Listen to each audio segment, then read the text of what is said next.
হ্যাঁ, তোমাকেই বলছি।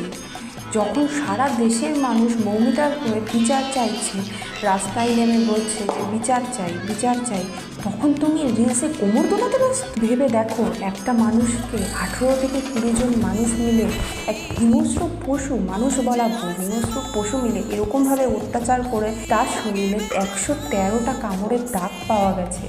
কতটাই যন্ত্রণা না করেছে সেই রাত্রে, কতটা কষ্ট সে মারা গেছে, এই পৃথিবী ছেড়ে চলে গেছে। একটা মানুষকে ঠিক কত সময় ধরে গলা চেপে ধরলে তার গলার হাড় ভেঙে চোখের মণি থেকে রক্ত বেরিয়ে আসে।